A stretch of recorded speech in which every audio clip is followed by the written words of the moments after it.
Willing Workers Band earlier. In 1948, the Assembly adopted the local Ladies Willing Workers Bands. From the mid-1960s into the mid-1970s, the women of our organization were recognized and given an afternoon service on Thursday of our General Assembly.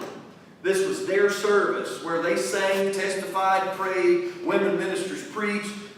Jesse Weaver, Susanna Harris were a couple that preached in those services, a Thursday afternoon service for the ladies. In 1976, the Assembly had a resolution submitted that year to create the office of National Ladies Willing Workers Band, and the National Ladies Organization was formed. Charlene Walden, who was the wife of our General Overseer, became the first president of the National Ladies Ministries. Linda Massengill was the wife of our assistant overseer, and she became the first vice president. Linda Barty was the first ladies secretary and treasurer. And so during their 4 years of leadership, the ladies created National Ladies Days, ladies retreats, on weekends at a different church in the Assembly. The first major project, the ladies raised funds to purchase a large sign for the headquarters property in Jellicoe. Don't have time to talk about the logo, do I?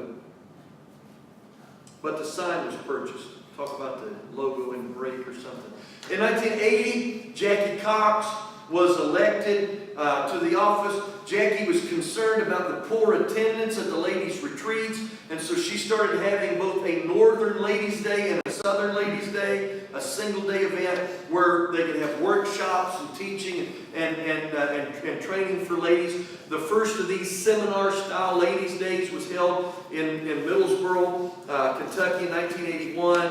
Pastors' wives, ministers' wives did much of the teaching. The local church oftentimes would provide a meal, and they would charge a registration fee where they would give part of that proceeds back to the local church to help in their own fundraising exhibitions.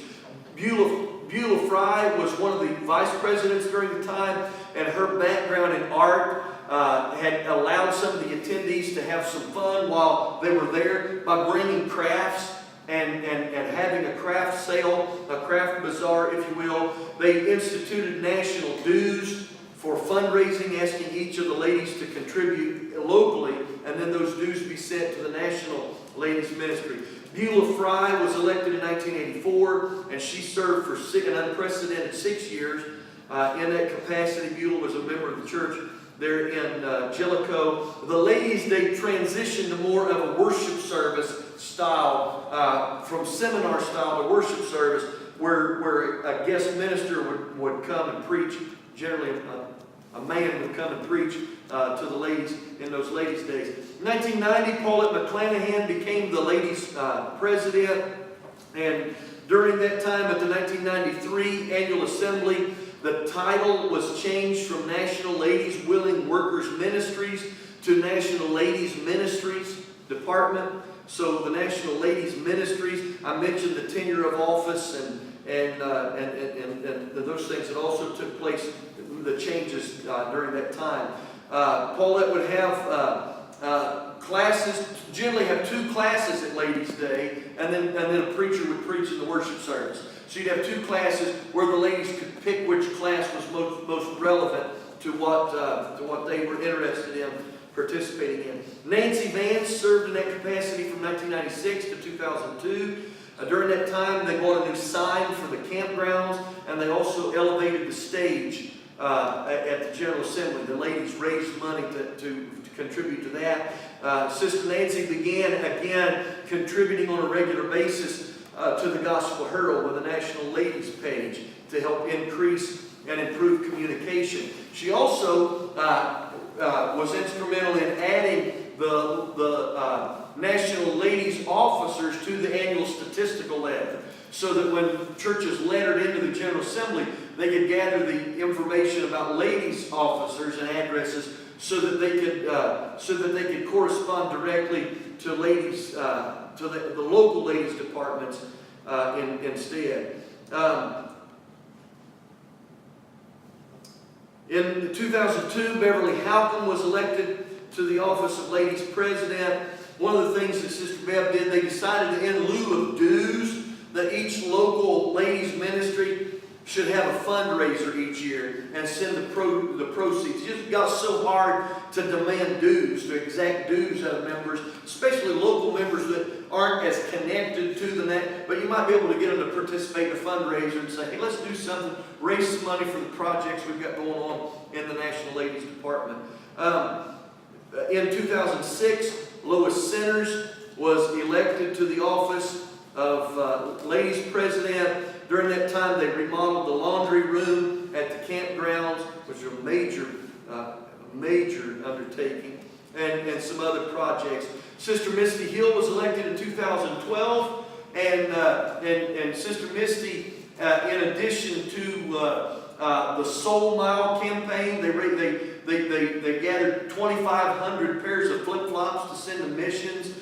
Sister Misty has created the ladies department bought benches in memory or honor of important women. Churches could buy and pay for those at the youth camp, and so there are numerous benches around with some of the ladies' names upon them. And then also every year at the assembly, the ladies present a double honor gift basket for the ministers at the General Assembly. And typically they include a really nice Bible as well as gift cards and some snacks and things like that. And so Sister Misty, in her 6 years of term that's coming to an end, has really done a lot to help the Assembly and advance the program of the ladies.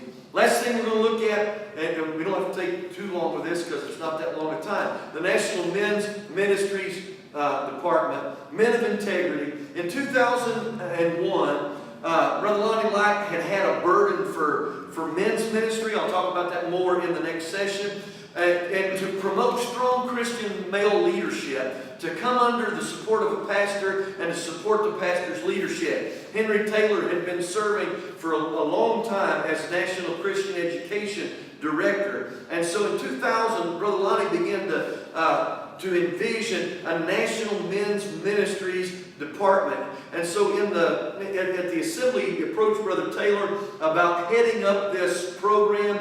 Brother Taylor was well acquainted with developing a program from the ground up. He had done that for the National Sunday School Department. And so he began pioneering that work, having men's conferences, men's seminars in districts wherever he could, and also had the very first National Men's Retreat at the campgrounds in the fall of that year, 2001. And when I went back to look for the picture, I thought, man, that's a pretty good turnout for the first ever. And so there's about 30 men that gathered together for a weekend meeting at the campgrounds. Brother Taylor began writing articles for the Gospel Herald, addressing the needs of men and needs of pastors. Go back and read some of the articles. When your jump drive is complete, and I add the rest of those.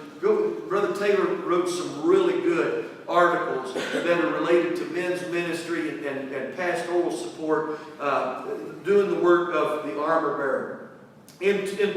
Now, again, I mentioned that this was something that was launched by Brother Lack's initiative. There was nothing in the minute book originally. It didn't start with a resolution. It started with a vision, and the Assembly, the General Fund, undergird that expense. In 2006, there was no election for men's ministry coordinator. Brother Lack had been having an election after he appointed Brother Taylor, and then Brother Taylor had been reporting to the General Council and was re-elected by the General Council. In 2006, there was no election because there wasn't anything in the minute book requiring one. So in 2007, Brother Taylor submitted the resolution. It's under the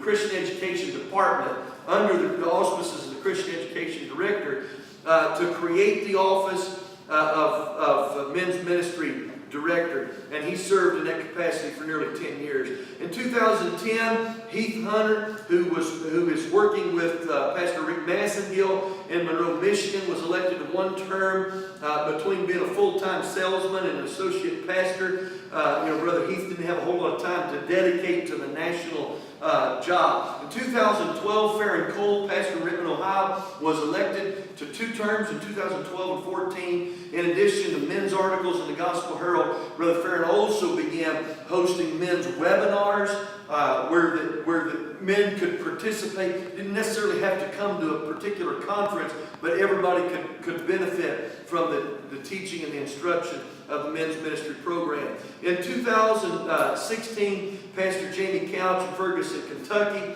was elected to the office of National Men of Integrity Director. Brother Couch, in addition to our first ever golf scramble this year at the General Assembly, and the addition of Man Camp. The first one, the Southern Man Camp, was just held a couple of months ago. The Northern Man Camp is going to be in the spring. Bringing men together for fellowship and instruction is the purpose. If Brother Couch was here tonight, I was going to ask him to share a little bit and tell us what we can expect to see over the next. Give us your 5-year plan, but just take my word for it. It's good. Anybody got any questions on one more slide? Sorry about that. Let's real quickly just highlighting the leadership for the new millennium. Lonnie Clark Light was born in Fondie, Kentucky on August 8th, 1943 to James Light and Helen May Seal. Saved in 1959 at Fondie, pastored his home church from 1966 to 1972, and again from 1992 to 1994. He was ordained in 1967 by Ira Moses, George Douglas, and Willie Lee Parton. From 1972 to 74, he pastored Middlesboro, Kentucky. Brother Light served on the Finance Committee several years. He also served one term on the Board of 12 Elders. In 1994, he was elected to the office of Assistant General Overseer Mission Director, served in that capacity for 6 years, and again another 4 years from 2010 to 2014. He served 4 years as General Overseer from 2000 to 2004. Freddie Ray Cornelius was born in Cincinnati, Ohio on October the 15th, 1934 to Reverend Roy Cornelius and Mary Yeary. He was saved in Detroit in a revival held by Reverend Robert Manus. Is a revival where Earl Pruitt, Carl Pruitt, Jerry Grubb, several other pastors, a lot of people were saved in that revival. He was ordained in 1961 by Paul Grubbs, Roy Cornelius, and Otis Ellis. He pastored the Monroe, Michigan church from 1960 to 2010. 50 years as pastor in Monroe. During that time, he served on the elder board for 33 years, and he served one term as general overseer from 2004 to 2006. Walter Donnie Hill was born December the 10th, 1948 in Loudon, Tennessee, to James Carl Hill and Ruby M. Parton. He was saved in Kokomo, Indiana on December the 22nd, 1963, ordained in June of 68 by C.D. Ellis and Gene Douglas. He served as Assistant Youth Director from 1968 to 74, National Youth Director from 74 to 78. He pastored the Kingston Church his last 2 years as the Assistant National Youth Director, and in 1977, as his term as National Youth Director was coming to an end, he pioneered a church in Harriman, Tennessee, and pastored that church until 2006. He currently serves and has served a total of 18 years on the elder board, in addition to 6 years as the general overseer. And lastly, Jay Walden was born January the 1st, 1963 in Kokomo, Indiana, to the Reverend Jasper Walden and Mary Petrie. He began preaching at the age of 10 in La Follette, Tennessee, pastored La Follette Church from 1984 to 1994. He was ordained in 1992 by Jasper Walden. He served as Assistant Youth Director from 1994 to 1998 and National Youth Director from 1998 to 2004. He served as the Assistant Overseer from 2004 to 2010 and was elected general overseer in 2012 and finishes his tenure in August of this coming year. He served, in the meantime, he served 2 years as a member of the Board of Elders. This is our leadership for the new millennium, where we're at today, up to date, and we're going to take a 10-minute break and then come back to the next session. But does anybody have any questions? You might have. I think you've got to talk about it all. All right, let's take about 10 minutes and then we'll come back and we'll talk about new challenges. Andrew, did you fix whatever was?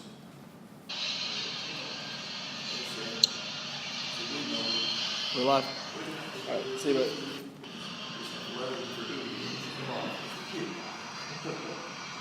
We're live?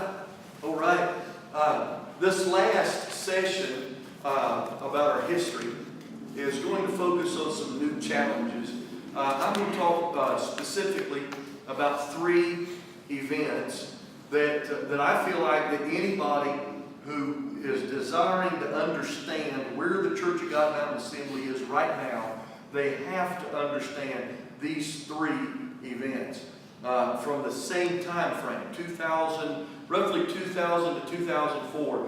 If you don't understand these 3 things, you will not understand where the Church of God Mountain Assembly is at right now. So for ministers coming into our organization, they hear discussion that is related to all to these 3 things, and having some background helps quite a bit. If you've got a young minister, for example, that's coming to the assembly in the last few years for the first time, hearing discussion about any one of these 3 topics, you don't have a clue what's going on. And it's so critical to understanding where the Church of God Mountain Assembly is today. And so I want to talk about those 3 things tonight. And the first one is the Church of God Mountain Assembly's benevolent program. And I want to talk about the retirement benefit for our ministers. And so we'll begin by looking at the need for a retirement or benefit program. In 1935, the U.S. government, the Congress passed the Social Security Act. And it was modeled after a European system. The idea was that people who have worked and labored and contributed, they ought to be able to reach a point in time in their life where they have enough financial security that they can depend on not having to work until the day they die in order to be able to make it. So the government created a Social Security benefit by taxing employment, by taxing wages, so that when a person reached the age of 65, that they might be able to have a supplement to their income and not have to work as hard as they did when they were 40 or 45 or what, and then also to provide other benefits.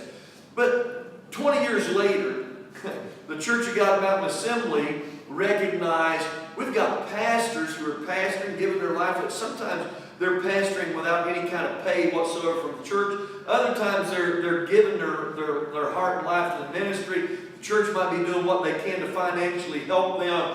We need to do what we can to take care of our aged ministers. And so in 1954, a committee of J.H. Bryant, R.N. Ballinger, and Ira Moses was established to develop an aged ministers pension fund. And so they reported in 1955, they still hadn't completed, didn't have a working model ready. And so they would work on it and report again at an elders meeting. In 1956, placed under the jurisdiction of the Board of Elders was this plan that was developed by the committee with the understanding that the contributors are subject to the guidelines established by the General Council, and that payments may be changed due to the availability of funds. And so we've got an idea, we're going to try to make this work, but at the same time, if you participate, you also need to know that it all depends on whether or not we're going to be able to, the assembly doesn't have the option that the government has, that if there's no money, go ahead and pay it anyway. It just doesn't work like that. And so the Board of Elders would approve every applicant for the pension. It was open to ministers who have been actively engaged in the Church of God Mountain Assembly for the past 15 years and have attained the age of 60, so long as he subscribed at the time of the adoption of the plan. And so for ministers that wanted to get involved and what have you, they needed to get on board right away. Active ministry it was the understanding notion. And so the idea was that if the principal occupation has been preaching the gospel, pastoring a church, or regularly engaged in evangelistic work. And so the idea wasn't so much for the bivocational pastor or the pastor that was working a secular job and who also happened to be pastoring, but for ministers whose principal income derived from the ministry, they would have this plan available to them. And here's where it started.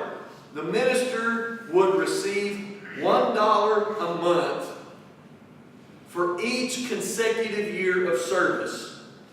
Okay? So $1 times the number of years of service that he had contributed, plus a rightful amount determined by the Board of Elders. And so let me say that inflation of $1, in $1 in 1955 is about $9 now. So we're not talking about a whole lot of money even then, but the elders could add to the amount that would be given. If there was also a cap, so that no minister would get more than $65 a month. Now again, multiply that times a little over 9, you'll see about where the benefit. Again, this is a supplement to income, much the way that Social Security is. But at the same time, it was something and not nothing. So if a minister was inactive, he forfeits the claim. If his ministry is revoked, he ceases to draw. The aged widow of a minister that's in good standing is entitled to half the amount of her husband's at the time of his death. And so for the aged widow, she could also draw at least a portion of what her husband, provided she's lived with him for at least the last 15 years of the ministry. Now the question is, how's a program like this funded? Well, any minister who makes more than $50 a month from ministry was asked to send 50 cents a month to the fund. And so it would put a little bit of money in the fund in the same way that your wage would be withheld from Social Security. That's pretty much what I was going to say. So it's like basically a deduction from your paycheck. Except that it was totally voluntary. The minister wanted to participate. He, looking ahead and whatever, he could immediately start putting that money into that. If he made more than $50 a month, he was taxed. But again, it was a voluntary contribution, voluntary participation in the program. Plus, one offering each year was asked from the local church to give toward the aged minister's pension fund. So they asked each church every year, take up one offering a year to give toward the aged minister's pension fund. They recommended Easter Sunday for the time. They also took 1% of all the funds coming to headquarters, besides missions. Missions was exempted, but all the other funds coming into headquarters, they would take 1% of that and put it into the fund. And so the idea was the hope that we can help those ministers who've been full-time in ministry, who don't have a pension, a retirement plan from the coal mine, or don't have a pension from GM or Ford or what have you, men who have given full-time service to ministry, who don't have any other kind of retirement, other than Social Security, that they might be able to at least have a supplement from the headquarters. Every applicant was to be investigated by the executive board, who would refer to the board of 12 elders and the 12 elders would determine the allotment, how much money. So that the executive board would determine whether or not they were eligible, and then the elder board would decide how much that they might receive. Disabled ministers may receive assistance also. Again, it's may, provided they have 15 years of service.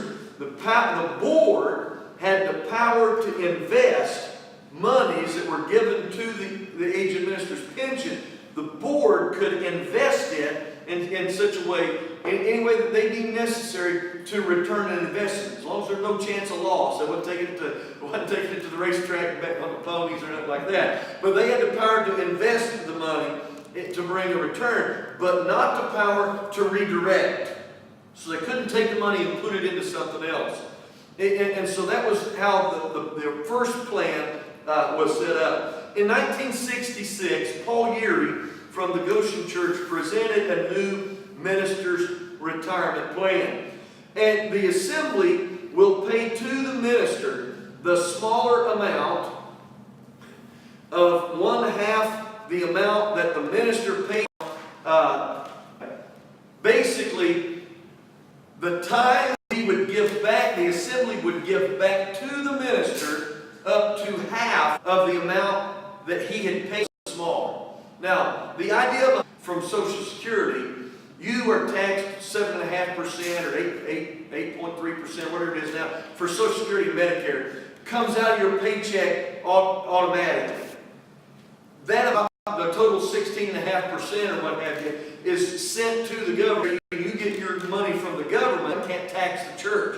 And so employed when it comes to Social Security. He simply said, you know what, we've created a situation where in the secular world, pays half of his money. And so some men would take that to help pay their tax debt money, use that, they can either do that with the minister's time, was created for the purpose of a James Walden Jr., James Cox Jr., was a new plan. He had the option directly into by nationwide insurance, invest in the security and the benevolent fund of the tithe fund, full-time form of retirement.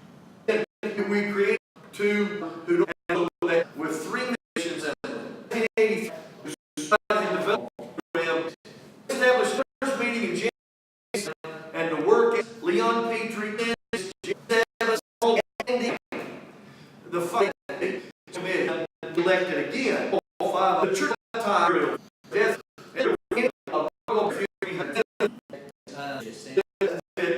where to in such as I hear, you know, the is to help in the land fund, you know, Roy fund were general overseers. That is, they're not in full-time ministry anymore, or they're also used in such a way that, you know, any given year, you know, how many preachers do we have dying that are entitled to benefit? That is, there's always going to be money in this burial fund that's sitting there. Of course, it's invested, certificates of deposit, what have you. There's always money that is sitting there. And so the benevolent committee, sometimes you are able to borrow money at a cheaper rate of interest off of the money. If it's an interest-bearing checking account, it's not drawing anything at all. If you have a CD, even on a 1-year CD, are nothing anymore. They're just negligible. And so the idea is if you loan a portion of that to a local church, you know, that a local church, for example, needed to put a new roof on their church, or a local church that needed to buy a new heating and air unit. The benevolent funding has the benevolent committee has the authority to loan that because they're investing it. They have the money to loan the power to loan that money out to a local church, and they usually put a cap. There's a certain percentage of it. Like they won't loan the whole fund, but a percentage of it is available to loan. In 1994, the Assembly passed a resolution that put a cap on the burial fund, so that to close in any fiscal year, any amount in the burial fund that exceeds $100,000 reverts to, it is swept over to another part of the program, and I'll talk about that in just a minute. But the idea is, we can bury every preacher in the assembly that dies this year without spending $100,000. And so instead of keeping it all in the burial fund and that balance continuing to climb higher and higher and just sitting there, they capped the burial fund at $100,000. And so now at the end of the fiscal year, whatever is in the burial fund in excess of $100,000 is swept. Let's talk about benevolent fund number 1. 10% of all ministers' tithes paid into headquarters is set aside in a benevolent fund on behalf of that minister. So every pastor who sends his tithes to headquarters, every evangelist conducting revival, and 10% of that offering of the revival is deducted and sent to headquarters. 10% of all ministers' tithes sent to headquarters for that minister is set aside in a benevolent fund on his account.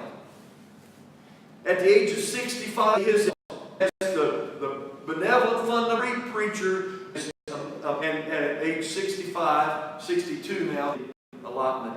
And they're yes. At the end of that year, let me where any is for example, the church, he sent the head. So headquarters and sister's time, number 2 is 1/2 Social Security. You know, I mentioned instead sent back account from money is invested in five and how you then you the benefit of 10 other. So that's the problem. Whole year, 2 years, the dollars, just the amount of training to eat that were 1,000 getting involved into that program. That you know, more money keeps balances. The close $1,876 in those 3 accounts. In case you don't have a history in finance, 5 years, certificate 7, it was 7 positive. Okay, if we can get benevolent fund number 1, with the higher 5.5%, and you see it dropped to 6% by 96. July 2002, 2,000 deposit. What happened? They're going to pay the deposit percent return. Who's on the bid was on 8 months coming from so he added the interest rate on benevolent fund number 1. The general fund that year was in the benevolent fund number $1,000. Very reluctantly, and they did. And the committee didn't like the idea and drop the assessment into equal. You know, the system, yeah, you other balance. The low talk about the assessment. General Abrams said so used as a place when the new bill fire the new there was and assembly general overseer and assistant general overseer at the time of the church. So at least and at the same time it took over the because of the general assembly being held there. Properties. Residual who owns a couple of other houses. And how much we paid Hackney and we have an outstanding 2 years. I know for along with the executive just the assembly and a half brother like presented the boards on the current financial orders. Also he then taught church of God Mountain Assembly and the ladies pastors and they just for full time $5,000 and then they fund number because you don't owe any tax yet. It's not us, and then we anyway the case board set against some bill 40 and where the brother Hatfield had 4 years remaining that he could serve. The tenure of office limitations forced Brother Hatfield out of office, and Clayton Lawson was elected to the office of General Secretary and Treasurer.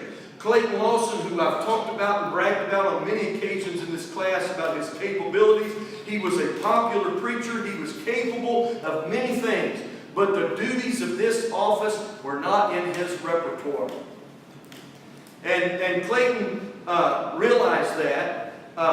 the job allowed to hire a secretary, Cox Jr., 3 days' work. Brother Lawson, 76, Brother Lawson served in that capacity. Well, here we are. Much had changed in Bookfield. Even up made changes as a treasurer. Hatfield, Charles can do the job.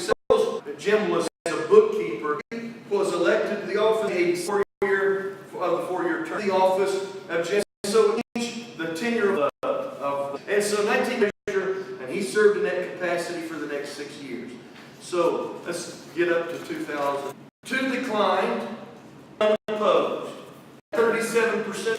And so the nominated treasurer was asked to meet Wednesday. Was elected, generally elected. I'll just say again, specialized in this particular area even. Served as secretary for Clayton Lawson. The other general secretary and treasurers have been able to hire an office assistant, an executive administrative assistant, who would help the general secretary and treasurer primarily, but also with the other duties. Amy Prophet had been serving as the administrative assistant to that position since 1992. She'd served with Brother Kilgore. She'd served the entire 6 years under Brother Newton, and she continued to serve in that position with Brother Webb.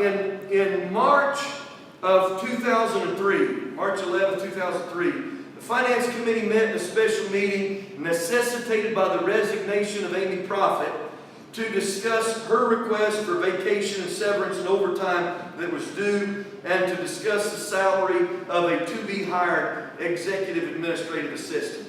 Without Amy there to help Brother Webb get the reports prepared, when the Finance Committee met in mid-April at the end of the third quarter finance report, there were some inconsistencies. The report was not really up to par. There were some issues. By the time the fourth quarter report in late July was finished, and the Finance Committee came and met again, the finance had not yet been closed. And so on August the 5th, 2003, at the General Assembly, the finance report was not completed. The report wasn't ready. And so it was, and Brother Webb wasn't close enough to completion to have that possible. So it was moved to refer the report of the Finance Committee, to remove the report to the Finance Committee. We'll refer it to them to bring it to completion. Brother Webb committed at that meeting to having the report concluded by the end of August.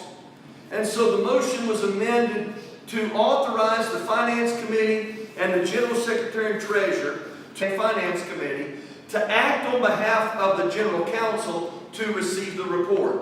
There was another amendment offered that every delegate would be mailed a copy of the report after it was completed, after the Finance Committee got together and accepted it, and before the Elder Board met to formally accept it on behalf of the General Counsel. Finance Committee moved to have it done by the end of August. Finance Committee met in early September, and the report was still not completed. They met on September the 30th. The Elder Board, the Executive Board, the Finance Committee met, and the audit of the report was attempted. Brother Webb had a report that hadn't been looked at by the Finance Committee, and so the Elder Board said, well, why don't the Finance Committee look at that while we go to lunch, and we'll come back, and if it's in order, we'll accept it. And so they went to lunch, and a few hours later they came back, and the report was still not ready to be completed. And so the Elder Board hired James Kilgore to assist Brother Webb in completing the report. He was supposed to come and work for I can't remember how many days it was. You'll have to refer to your minutes in the assignment. But to come and to assist Brother Webb in completing the report. In November, on November the 11th, the Finance Committee met for their first quarter report from the new fiscal year. We're into a new fiscal year. and the old report was still not finished yet. And so they came back a week later, and still no report. And there was an elders meeting in December that brought no resolution. And finally, on May the 24th, 2004, at the request of the Finance Committee Chairman, the elders were convened one more time. And at that meeting, they suspended Roger Webb from the office with pay. And the Assistant General Secretary and Treasurer was retained to fulfill the duties of the office until the General Assembly. So in 2004, Jim Kilgore was elected. In 2009, a resolution amended the tenure of office limitations of the General Secretary and Treasurer to the 6 consecutive terms. In 2015, this was interpreted to have begun in 2010, and so Brother Kilgore continues to serve in that capacity. So, do you have a question? I just said fun year. Yes, by all means. Let's talk about the combined effect of the 3 challenges. First of all, the assembly faced a great financial difficulty. During this time, the Finance Committee had also decided to co-sign on some loans of a couple of churches in the assembly, and one of those churches was unable to make their payment, and rather than default on the loan, the assembly made the payment for the next several years. So combine the strain of the climbing interest rates with the accumulated debt and paying interest as opposed to receiving it from the Benevolent Fund Number 2 loan that purchased the Cantrell property, with the lack of the financial accountability in that the 2003 finance report still has never been satisfactorily completed. There was no minute book printed in 2003. And so obviously it hurt the assembly financially. In 2002, the total receipts for the general fund were reported at an all-time high, $659,094.48. Now, adjusted for inflation in 2017, that's somewhere around $980,000. Okay? Adjusted. So 2 years later, they had dropped, when we actually had a finance report, the income had dropped less than 4%, or to a little bit more than 4%. And in 2005, it dropped nearly another 16% in total income. It would be 2008 before the receipts would be that high again by less than $800. But remember, adjusted for inflation, it's still 16% lower than what it was in 2002. The Assembly's net receipts reached an all-time high in 2009 of $696,448. Again, adjusted for inflation, it's still 11% lower than in 2002. And so you see, I told you it's 902,000. The equivalent in 2017 is $902,959.44. We'll need that much income coming into the assembly to be as high as we were in 2002. And so the lack of finances, putting a strain on, the experience, the combined experiences left a bad taste in people's mouth. Some people resented the fact that we purchased a piece of property for so much money and they didn't get a voice in that. They didn't get a vote in that.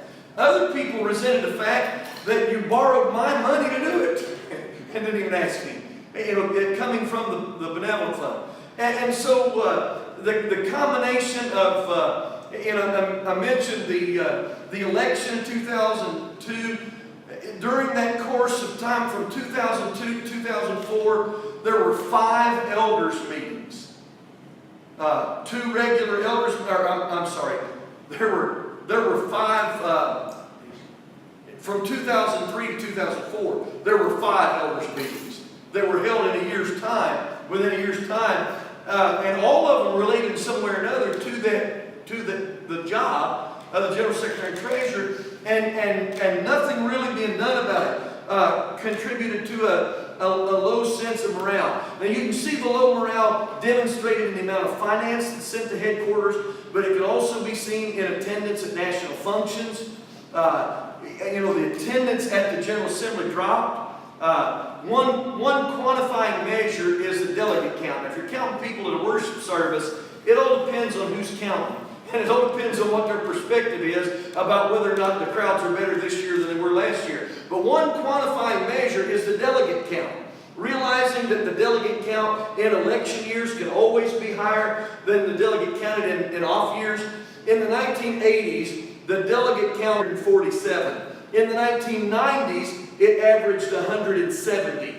In 2000, it peaked at 203. In 2002, it was 177. And in 2004, 176 2 years later. And since then has averaged 135, including the all-time low of 122 in 2014. Another contributing factor was the divided assembly of 2004. An all-time high, 216 delegates, and yet the assembly was divided. I mentioned the tenure of office limitations in 1970 went into effect. In 1974 was the first election that was affected by the tenure of office. Now, that year we were changing general overseers we changed overseers in 72 because Hiram Moses declined. In 1974, that year 2 men were assistant general overseer, the incumbent and another. Since that time, until 2004, no one had ran against an incumbent general overseer with tenure left since in the 30 years since then. And only one time had the incumbent incumbent assistant had someone run against him. In 2004, both the incumbent general overseer and assistant general overseer were challenged. In the election of general overseer, the difference in 5 ballots, if 5 delegates had voted the other way, would have been a different overseer. The same thing true with in the assistant overseer's election, 3 changing their vote would have been the other way. We changed general overseers and assistant general overseers that year, and again, low morale because of that factor. Another contributing factor to low morale. You say the factory? What caused the division there? Just the idea of a divided assembly. You know what I mean? Where 109 men voted for this man and 100 men voted for this man. 105 men voted for this man. And you know what I'm saying? What was the pull for change, though, to want different leadership? If it hadn't happened. Blame for the issues, the 3 things that I just talked about. All 3 of them. Maybe combining in some way or another. More specifically, the latter 2. And most specifically, the latter 1. Everybody got lumped into the same. So basically, what would have changed leadership then would be the fact that we were an assembly now in debt instead of an assembly with money. And then other contributing factors that naturally when something like this happens, you blame your leader. Yeah. Which would have been the In 1993, all the indebtedness of the assembly was paid off. We were completely debt-free in 1993. 10 years later, 10 years later, we owe $400,000. But the committees made the decision and not the overseers. Yes. Yeah. But you Ultimately, yeah, because you can't make that decision on your own. Right. But though the delegation is a form of basically it's a political meeting in some sense when we have election behind it. Let me also another measure is the loss of ministers. In any given year, the any number of ministers can leave the assembly. In the 5-year, ministers who left the fellowship, in the 5 years following 2003, that average climbed to nearly 15 a year. Of 2017, I'm going to talk about turning it around. In June of 2017, the Cantrell building caught on fire and burned. The insurance settlement on that check was received in September, $590,000. That will pay the assembly's debts, all of the assembly's debts. I don't know if they've technically written the checks and done what they need to do and what have you, but the assembly will be out of debt at the end of this fiscal year because of that. And so that certainly helps. That certainly helps by all means. Turning things around. I'm going to mention just a couple of other things in closing. One of the things that help turn is just the reception of new ministers. While we're losing preachers, we're also gaining preachers. And quality men of God that have joined our ranks since that time, putting us in a position to face the future, this 21st century, with progressive-minded, educated, anointed men of God. Another thing is a renewed sense of brotherhood. And I think there has been a concerted effort from a young generation that refuses, that have covenanted together to say, we're not going to get caught up in the divisions, we're not going to get caught up in the politics, we're not going to get caught up, and have made an effort to rise above that and to build one another up and encourage one another. I think social media has played a part in that, in that it has brought the assembly together in a way that before wasn't capable. It's one thing to read about news in the Gospel Herald. You have no way to respond back, But when I see it posted on social media, I respond almost immediately. Prayer requests. We can pray almost immediately for needs. The technological advances of our day have made it, have really assisted in bringing the assembly together in a way that wasn't possible before that. I really believe, and I've said that on the floor of the delegation, I really believe that we have a general overseer that genuinely cares about the welfare of our ministers and our church, bereaved and families that are in sickness, ministering to our families, and I believe it's motivated by, and it is that sense, that burden being brought to the rest of the body that has helped to it's hard to be mad at somebody when you're praying for them, for the Lord to heal them or for God to comfort them. And so more fiscal responsibility of a benevolent fund. The part-time youth director has contributed to some of that. And then, of course, the insurance claim has made it, has turned all of that around financially. And we'll add one more thing to that that's not in the PowerPoint. And that is this, what we're doing right now, the commitment to education. The things I talked about in the Christian Education Department, the preparation for the future, I really think is something that is helping to turn the assembly, better preparing our people for the future. And part of that is, you guys are part of that, because understanding our past in a lot of ways is the key to moving toward the future. Anybody got anything you want to? We are finished as far as the history portion of class is concerned. The history, we're going to start with a session on the church covenant, and then we'll talk about some of the teachings. Pastor Marty will be here the following week, and he's going to talk about teachings and articles of faith. So we're looking forward to having a Christian education director to come and see what we're doing, what's going on. Next week. In 2 weeks he will be here.